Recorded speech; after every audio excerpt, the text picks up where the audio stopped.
Yeah. 5 on the floor, ride for my dogs. Where here's the thing, you can check the score. Hustle hard, couple scars, wearing bubble frauds. Just like Butler said, you in trouble, y'all. Kept the floor playing, got it all banned. Y'all seen the block, stop with one hand. And Pat we trust, it's power, have the guts. We're here to bring the heat, y'all can hang it up. Welcome to 5 on the Floor, a daily insider show on the Miami Heat and the NBA, featuring Ethan Skolnick, Greg Sylvander, and Alex Toledo, plus others from the 5 Reasons Sports Network. Welcome back to 5 on the Floor. I'm your host, Greg Sylvander. Today's floor plan with me, no Ethan, no Alex, but I have better than that. Brady Hawk. You can follow him on Twitter at BradyHawk305. Every time I look, this dude has 10,000 more followers. It's crazy. So shout out to him for coming along for this episode. He's shaking his head like, why am I shouting him out all the time? But that's my job. Today's floor plan, we here at the network, and this is something that if you were subscribed to Off the Floor, you'll already know, had some great conversations, and those conversations have led to some great intel, and a little bit was put on Off the Floor today. And so we're going to get into the Heat rotation as it would look today, based off of an informed opinion that we posted on Off the Floor earlier. Ethan posted it there. So we're going to recap that for those of you who don't subscribe. If not, you should go to winnow.app off the floor. And it's $3.05 a month, 7-day trial. It's going to ramp up here as training camp comes. So check that out. Before we dive into this episode, though, which is going to be interesting because we've got some real, some interesting stuff to talk about. And the fact that, it is informed information is going to be super interesting. So I'm teeing this up as much as I can. Let's talk about a couple of our great sponsors. Our official daily fantasy sponsor is Prize Picks. Use the code 5, F-I-V-E. That'll get your initial deposit matched up to $100. Y'all know Prize Picks. Choose your favorite players on your favorite teams in your favorite sports. You can do flex plays, power plays, win up to 10 times or more of your money. They do all kinds of cool stuff like protected plays and discounted player props. You got to use the code 5, F-I-V-E. That's to get your initial deposit matched up to $100. It's daily fantasy made easy, great app or web-based platform. So check out the daily fantasy sponsor of 5 Reasons Sports.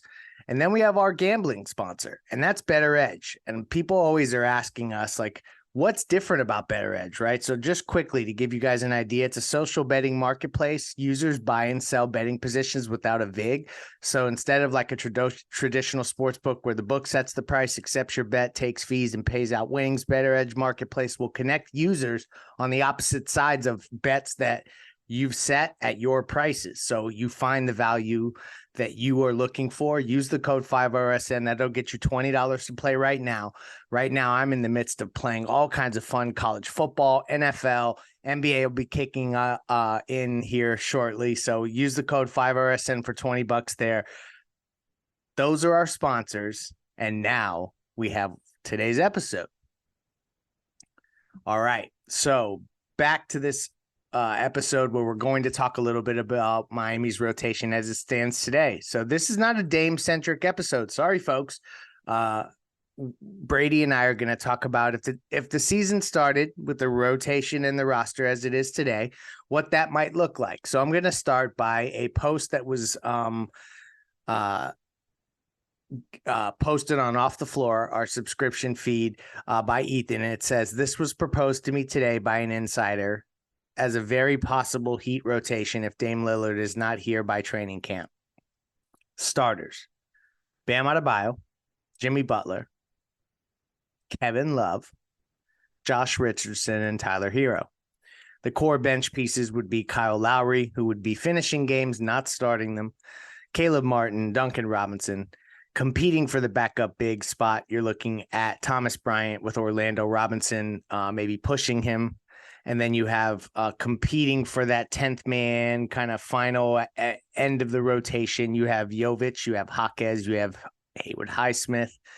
And Ethan posed the question, is that team deeper and better than last season? So we're not going to do that. Brady, initial thoughts to this, because we know, so just to make it clear, this is not from like Eric Spoelstra, who's going to do the coaching and make the coaching decisions. They haven't gone into training camp. It's very preliminary, but it's interesting because it is from a quote unquote insider that would obviously know what the thinking would be. Brady, what are your thoughts of, let's start here, Kevin Love in the starting lineup? You've been a proponent of him being a guy who may give Miami more than the fans are expecting. What are your thoughts on him kind of already being mentioned as the starter next to Bam in the front court? Yeah, I think it makes a lot of sense. I think the thing that worries some people is the fact that you cannot play him, like start him 82 games because of what we saw last season. Like, it works when you acquire a guy late in the season and then can work him into the playoff flow and he has fresh legs. If you're burning him out and starting, I don't know if that'll work as well. But I think what you'd see with Kevin Love is the role that Myers had a couple years ago. Like the fact that he's going to come in and probably play the first 6 or 7 minutes and probably not play again the rest of the half. And then he's going to start the second half, play 6 or 7 minutes. So he's probably going to be hovering around that like 13, 14 minutes a game range. So that's kind of what I'd imagine. But it does make sense because I think it does a lot of the stuff that you want for Jimmy and Bam in terms of the spacing. I thought they found a really good connection in the half court, but more so I thought it was the fact of, I posted it the other day because it was actually his birthday, and I posted the stuff that the full court passes from the playoffs. He has a full mixtape on just full court passes in a Miami Heat uniform. Like, he was here for 6 hours and he has a full mixtape. Like, it's crazy what he was able to do in that span. So yeah, it makes sense. We hit on the stuff with the Tyler and Richardson. I've said, we did the whole point guard podcast. I've said before that I think if Damian Lillard wasn't in Miami to start the season, I think the starting backcourt is Tyler Hero and Josh Richardson. They can kind of just figure out a way to mix ball handlers and figure out a way to run an offense in a different manner, in a way that Spo always likes to describe. But I think, I know I don't mean to skip ahead, but I think the thing that catches many people's eyes when you set this baseline, which is what this is like a quick little baseline, is when you hear like the young guys that everybody's excited about and immediately hearing immediate impact, and then you see them competing for the 10th man. Like, I think that would be the part that would surprise most people. Absolutely. We're going to spend some time there because that is the big takeaway. But to not skip too far ahead, and I promise we're going to get there quick, everyone. Don't worry, because that's what really Brady and I want to talk about. The core bench pieces, and I agree with everything you said about Kevin Love, and it is crazy. Like, I didn't realize how many hit-ahead long passes he had until somebody dropped that tape, and I'm like, whoa. Like, even just in the Knicks series, we say, like, there was that one that turned the series around. No, like, he was doing it all the time. It's just crazy. So I'm glad you brought that up. Jay Rich and Hero will make a backcourt work. I'm with you on all that. Core bench stuff, though. Kyle Lowry finishing games, potentially. I don't agree. I think that while he could finish games, I think that ultimately they'll probably be better with Josh and Tyler in the backcourt. Caleb Martin coming off the bench is interesting, considering where he ended the season, but not surprising. Duncan Robinson playing his way back into a core bench spot is good for Miami in a lot of ways.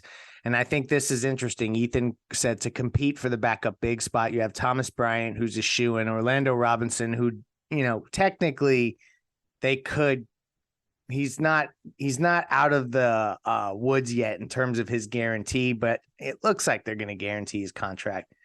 So let's just talk core bench. Let's talk about backup big. We're going to save the 10th man stuff for a little bit here, because I think that could be taken in a number of ways. What are your thoughts on the core bench pieces? Is there anyone missing? Is there anyone that shouldn't be mentioned? And then what are your thoughts on this idea of, from a backup big perspective, that we're right down to Thomas Bryant and Orlando Robinson when you already have Kevin Love in the starting lineup? I think that's interesting that I guess you're always going to play two bigs, but with Caleb there and with Bam and with Butler, et cetera, I think it's an interesting thing. What are your thoughts on all of those players as they're mentioned by the insider Ethan is quoting here? So I'll say for sure when I hear core bench, I mean, I think it's bracketed pretty well, but I'll say Duncan and Caleb is what immediately comes to my mind, is like what you're utilizing off the bench and kind of keying in on both sides of the ball. Like that goes without saying. The Kyle Lowry point, I think we probably as a program have not given him enough credit for the fact that I don't even think we talked about him from a basketball perspective much heading into the next season if Dame wasn't here.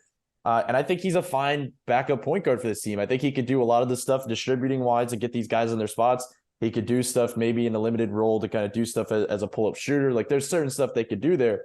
But I did think that was an interesting point in terms of could finish games, because you mentioned that would essentially mean, because in my opinion, it's Jimmy, Caleb, Bam, Tyler. So who's the fifth guy? So are you basically saying Josh won't be closing games? Or are you kind of projecting forward? But I personally think it means, do we trust the kind of the Tyler, Jimmy grouping to kind of set everybody up? Where like, do they trust to have the ball in their hands where they kind of want a guy like Kyle in there to set everything up? Good point. Because they don't have that point guard. Like that's kind of why I think they say could finish games. And injuries always happen. The guys are in and out of the lineups. This is all going to move very quickly. So that can all change. But I definitely think we haven't talked about Kyle probably enough. As for the backup big spot, I will say since before Summer League, I've been saying I think Orlando Robinson can outplay Thomas Bryant potentially for that spot. And I think that's caught people by surprise just because we know what Thomas Bryant can do. We've seen what he's done in past years. He has the talent there. The fact that maybe Spo can unleash it in a different way. He can potentially stretch the floor.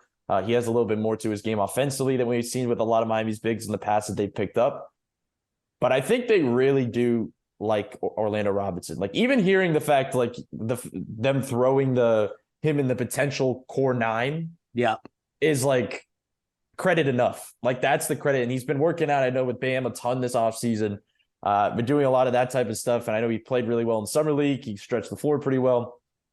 It will kind of come down to how I think personally how he looks defensively. I think that'll push things, because if he even looks somewhat serviceable in his role compared to what they potentially could get from Thomas Bryant defensively, I think that pushes his case even more so. I don't know if we're going to see that to that degree, but I do think it is an interesting point to see Orlando Robinson on that list. And I do think he could kind of crack that range.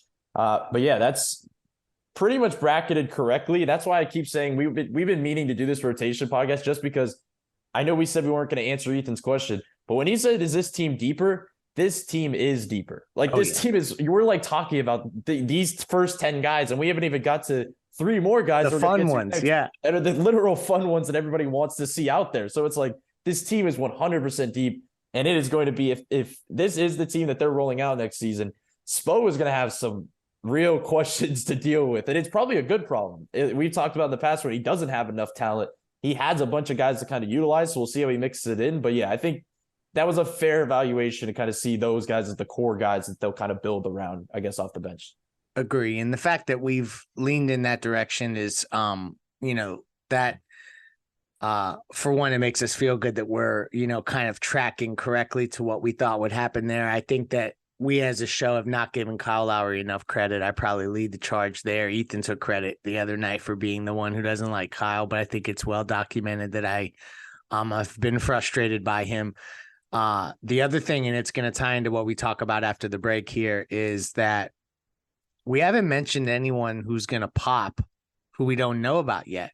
And there's always a Max Strus or a Gabe Vincent, right? And there was comments made that I'll get into related to thinking about those guys and making that consideration that I thought was an interesting point of view.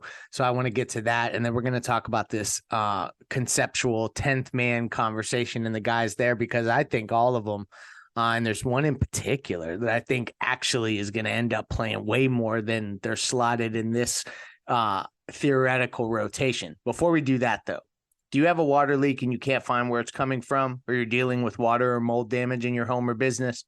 Then you got to call Water Cleanup of Florida, 954-579-0356. That's for immediate assistance. With over 60 years of combined experience, Michael, Robert, their whole team, they're prepared to handle any type of leak detection issue or damage from water 24 hours a day, 365 days a year. Water Cleanup of Florida, fully licensed, insured, certified. It's a one-stop shop, so you don't need to go to anyone else for your contract needs for business owners or homeowners. You can do it all with them. No other contractors required. They are service areas, including Miami, Broward, and Palm Beach County. Michael, anytime you can call him on his personal cell, 954-579-0356. Tell him Greg and Ethan and Brady and Alex from 5 on the Floor sent you. He'll take great care of you. Or check out their website, wcufl.com. Again, that's 954-579-0356. Water Cleanup of Florida, wcufl.com. If you have the schmutz, they have the guts.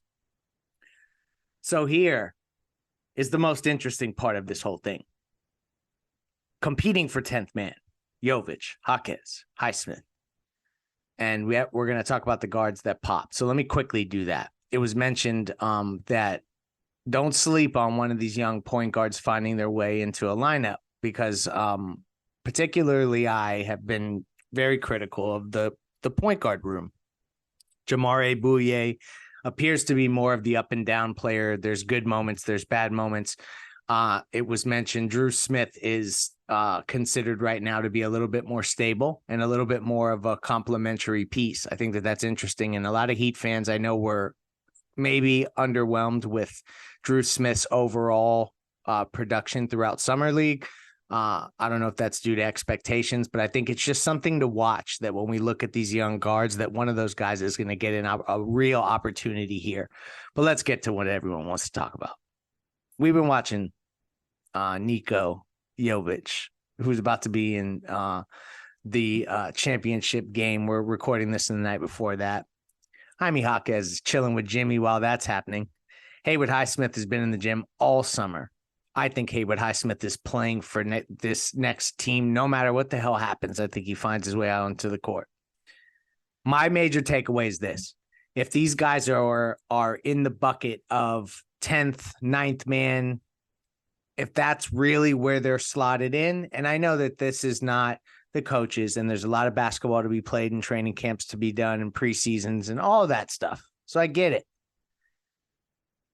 It tells me that if it's time to ante up for Dame, I mean, are we really going to haggle over guys that are really kind of slotted in that 9th, 10th man range? I don't think so.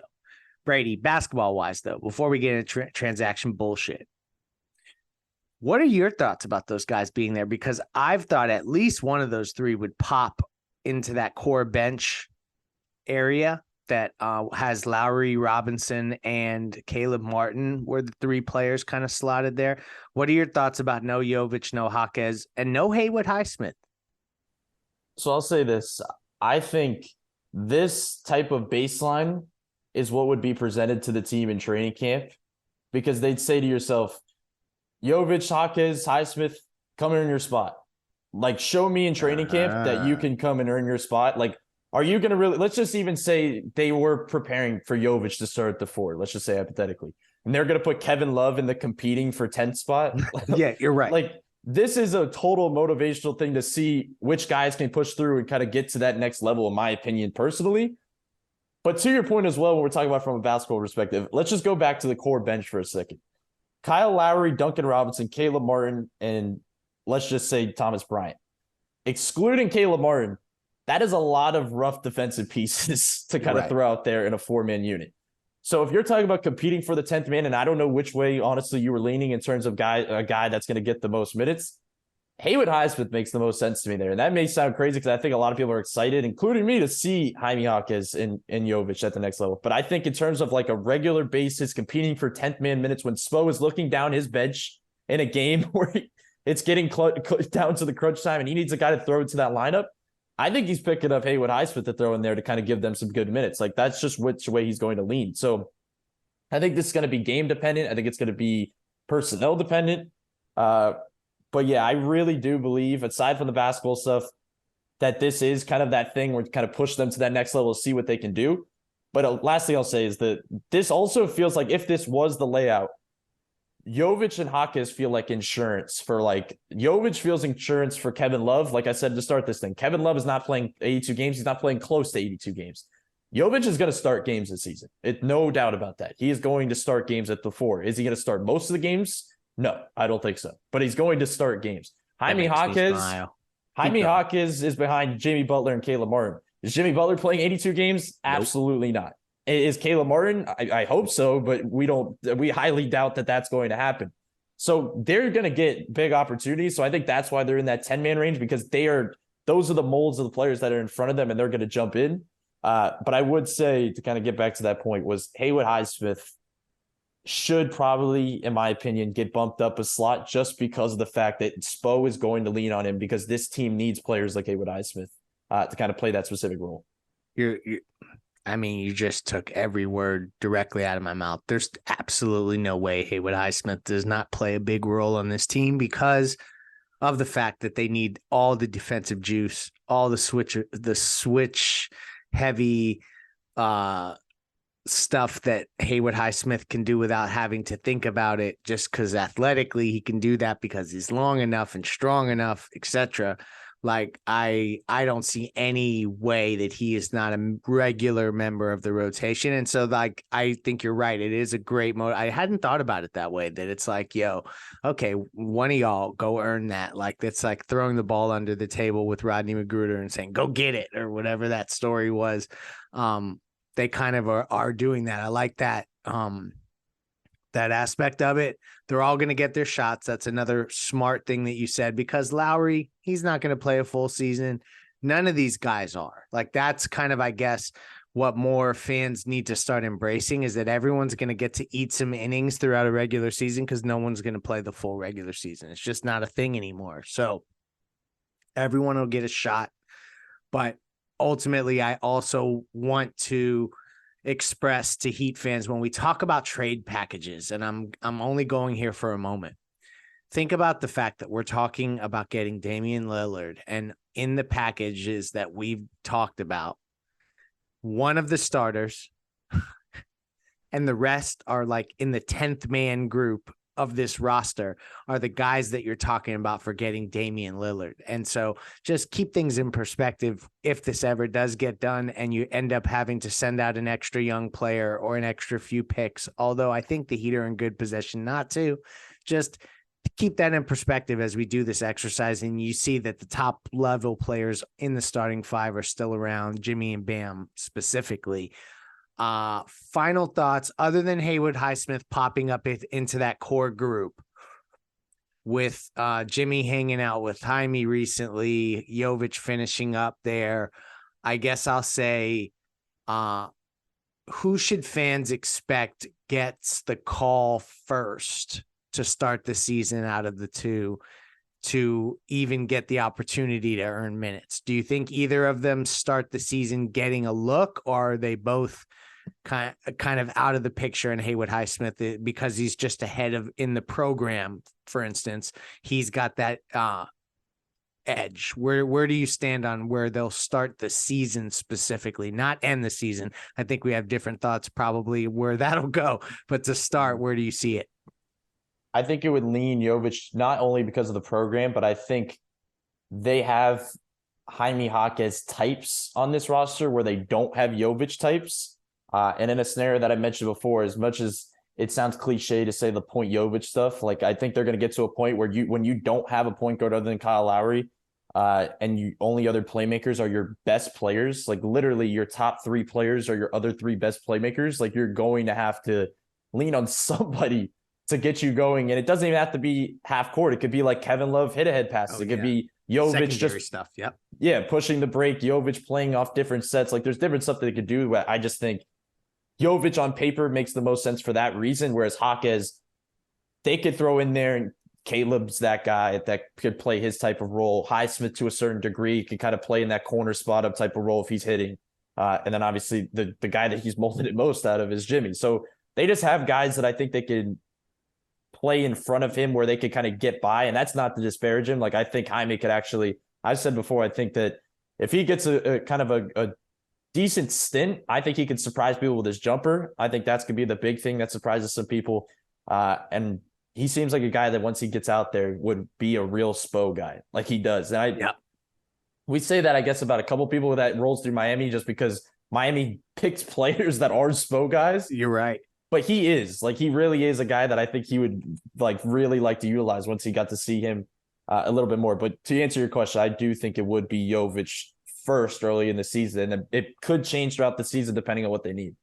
Yeah, and I think fans will be happy that you say that. I'm happy to hear that. I think the idea of him handling the ball, doing any level of facilitating, making those types of decisions is just, that's a cool ass thing for a player, like a young dude like him with the skill set and body type, etc. I think it's just, sky's the limit. Excited to see him in the championship game. So this is the first of, we're going to do a few episodes related to some of the intel that's came in recently. So that's going to be fun. Look out for a playback where we kind of get into the state of the state as we get right before training camp, get everyone up to speed on all the latest happenings and what we've heard and what we haven't heard, because I think that sometimes it's important to explain that side of it. So look out for us scheduling that playback. We'll have you covered on 5 on the Floor the rest of the week. Shout out to our sponsors, Better Edge, Prize Picks. Use the code 5 for Prize Picks, 5 RSN, excuse me, for Better Edge, and then Water Cleanup of Florida. Check them out, WCUFL.com. Peace out. Thank you for listening to the 5 on the Floor on the 5 Regional Sports Network.